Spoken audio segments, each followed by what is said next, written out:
1993 সালের 12ই মার্চ সময়টা ছিল ঠিক দুপুর 1:30টা। বোম্বে স্টক এক্সচেঞ্জের 24 তলা বিল্ডিংটা পুরো কেঁপে গিয়েছিল কান ফাটানো শব্দে। স্তব্ধ হয়ে গিয়েছিল চারিপাশ, কালো ধোঁয়াতে ভরে গিয়েছিল গোটা এলাকা।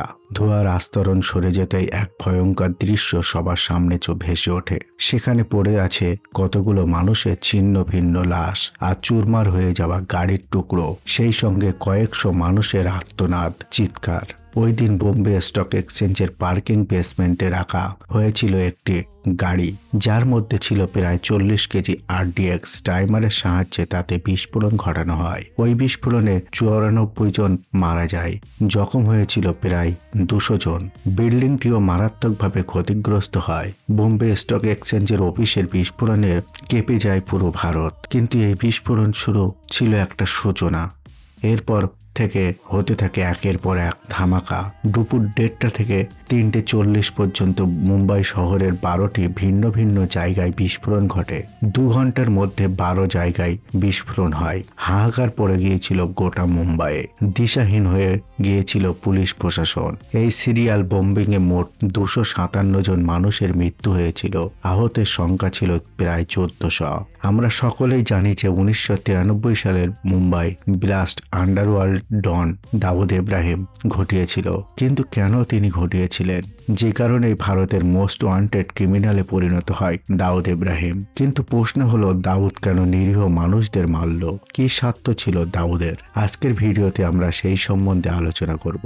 মুম্বাই সিরিয়াল বোম ব্লাস্ট এক গভীর ষড়যন্ত্র মাফিক ঘটনা ঘটেছিল, যার পর্দা ফাঁস করা সহজ ছিল না সেই সময়। তবে সর্বশক্তিতে ঝাঁপিয়ে পড়ে পররাষ্ট্র মন্ত্রক ও স্বরাষ্ট্র সচিব এবং স্বরাষ্ট্র মন্ত্রক। ঘটনার 2 দিন পরে অর্থাৎ 14ই মার্চ পুলিশের হাতে প্রথম একটি কুলু আসে। ওই দিন মুম্বাইয়ের দায়রো একটি নাম্বার প্লেট উদ্ধার হয়।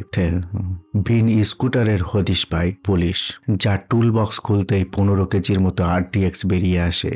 পুলিশ বুঝে যায় 12ই মার্চ ওটাতে বিস্ফোরণ ঘটানোর কথা ছিল, কিন্তু ফল্ট থাকার কারণে সেটা ঘটতে পারেনি। ওই একই দিনে বারোলি থেকে একটি কালো কাঁচ লাগানো মারুতি ভ্যান উদ্ধার করা হয়, যার মধ্যে বেশ কিছু AK-47 রাইফেল ও হ্যান্ড গ্রেনেড ছিল। পুলিশ জানতে পারে মুম্বাই পৌরসভা অফিসে ফায়ারিং করবে বলে হামলাকারীরা ওই গাড়িতে করে বেরিয়েছিল, কিন্তু কোনো কারণবশত তাদের সেই প্রচেষ্টা ব্যর্থ হয়ে যায় এবং গাড়িটি ফেলে রেখে তারা পালাতে বাধ্য হয়। যথারীতি পুলিশ গাড়িটির মালিকের সন্ধানে নেমে পড়ে এবং নাম্বার রেজিস্ট্রেশন থেকে জানতে পারে গাড়িটি রুবিনা মেনন নামে এক মহিলার, এবং সেই মহিলার খোঁজে পুলিশ আল হোসেন বিল্ডিংয়ে গিয়ে পৌঁছায় এবং তার বাড়িতে তখন তালা ঝুলছিল। কিন্তু পুলিশ জানতে পারে যে ওইখানে কুখ্যাত স্মাগলার আর টাইগার মেননের পরিবার থাকে। টাইগার মেননের আসল নাম ইব্রাহিম মেনন। সে রূপো স্মাগলিং করত। এছাড়া দাউদের রিয়েল এস্টেটের ব্যবসা সেই সামলাতো।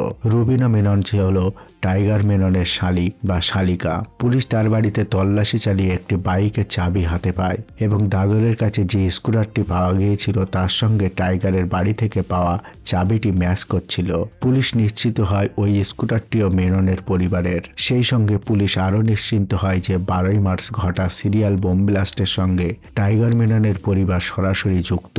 এরপর পুলিশ পুরো আল হোসেন বিল্ডিংটাকে খুঁটিয়ে তল্লাশি চালায় এবং ওই বিল্ডিংয়ের গ্যারেজের মধ্যেই বোমাগুলিকে অ্যাসেম্বল করা হয়েছিল বলে পুলিশ অনুমান করে এবং টাইগার মেননের পরিবারের 12 জন সদস্যের নামে কেস ফাইল করা হয়। কিন্তু তারা বিস্ফোরণের আগেই ভারত ছেড়ে দুবাই পালিয়ে গিয়েছিল।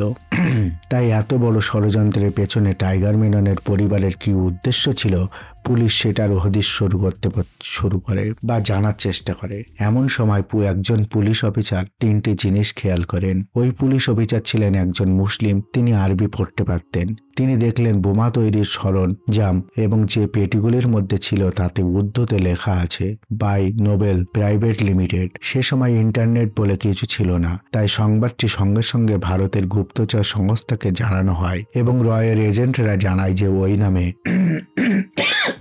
ভারতের গুপ্তচর সংস্থা রকে জানানো হয় এবং রয়ের এজেন্টরা জানায় যে ওই নামে পাকিস্তানে একটি কেমিক্যাল কোম্পানি রয়েছে।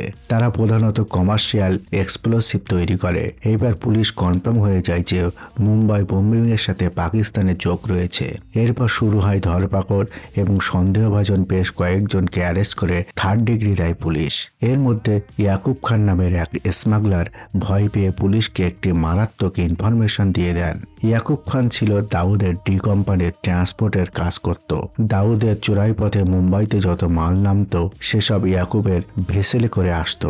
পুলিশকে এসে জানায় যে অমৃতনগরের একটি গোডাউনে প্রচুর পরিমাণে বিস্ফোরক মজুত রয়েছে। গোডাউন খুলতেই পুলিশের চক্ষু চড়ক গাছ। সেখানে দেখা যায় 23 কুইন্টাল RDX এবং 11 কুইন্টাল জিলেটিন ও 63টি AK-47 রাইফেল এবং 456টি হ্যান্ড গ্রেনেড, প্রায় 4000 রাউন্ড গুলি। পুলিশের অনুমান কম করে 27 কুইন্টাল RDX বিস্ফোরণের দিন ব্যবহার করা হয়েছিল। এতে অনুমান করা যায় যে প্রায় 50 কুইন্টাল RDX মুম্বাইতে আনা হয়েছিল। দ্বিতীয় বিশ্বযুদ্ধের পর এত পরিমাণ বিস্ফোরক আর কোথাও ব্যবহৃত হয়নি।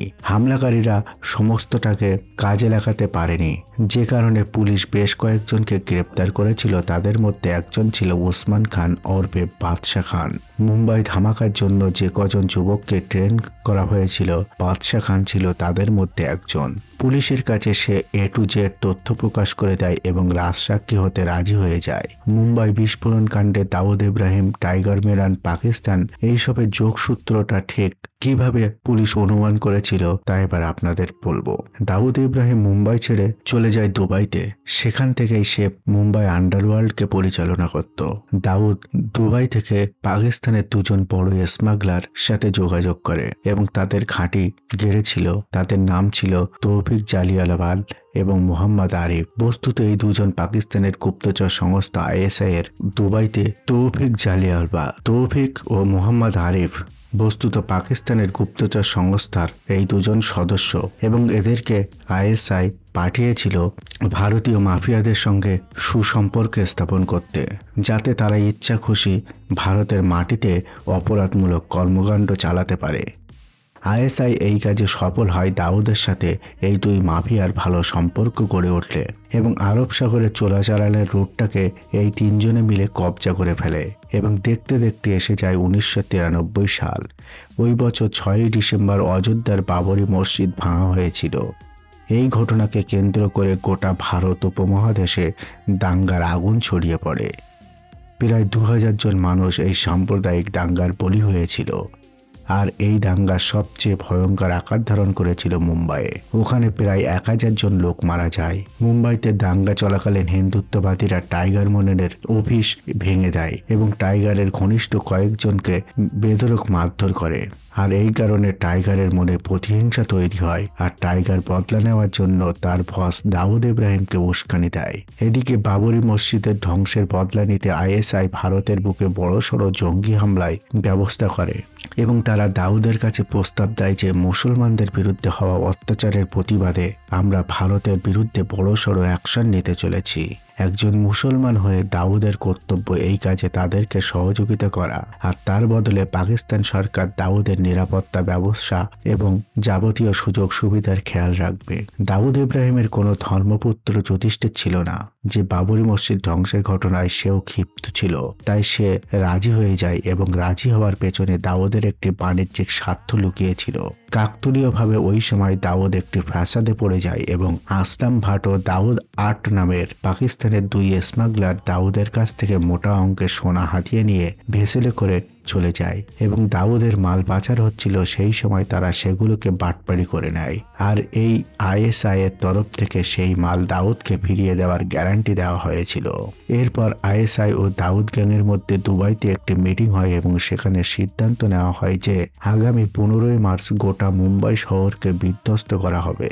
ওই মিশনের নাম দেওয়া হয় তহরিকে ইন্তেকাম, মানে প্রতিশোধের জন্য আন্দোলন। এই কাজের জন্য দাউদ মেননের মুম্বাই কিছু স্থানীয় যুবকের ব্রেন ওয়াশ করে তাদেরকে পাকিস্তানে পাঠায় ও ISI এর ক্যাম্পে কিছুদিন তাদের ট্রেনিং চলে। তারপর আবার তাদেরকে ফিরিয়ে আনা হয়। দাউদ তার নেটওয়ার্কের মাধ্যমে সমস্ত গোলাবারুদ ভারতে পৌঁছে দেয়, কিন্তু কিভাবে পৌঁছায় তা আজও অজানা, কারণ বর্ডারে BSF সিকিউরিটি থাকে এবং পাকিস্তান থেকে ভারতের মুম্বাইতে মাল পাচার করা সিকিউরিটিকে ফাঁকি দিয়ে এটা অবাস্তব কল্পনা করা যায় না যদি না দুর্নীতিগ্রস্ত পুলিশ অফিসার ও দুর্নীতিগ্রস্ত বিএসএফ জওয়ান না থাকে। তাই প্রশ্ন হলো, ভারতের সেনাবাহিনীর মধ্যেও কিছু দুর্নীতিগ্রস্ত সেনা কাজ করে, যার জন্য এই ধরনের বারবার দাঙ্গা ও টেরোরিস্ট অ্যাটাক, আতঙ্কবাদের মতো হামলার ঘটনা ঘটে।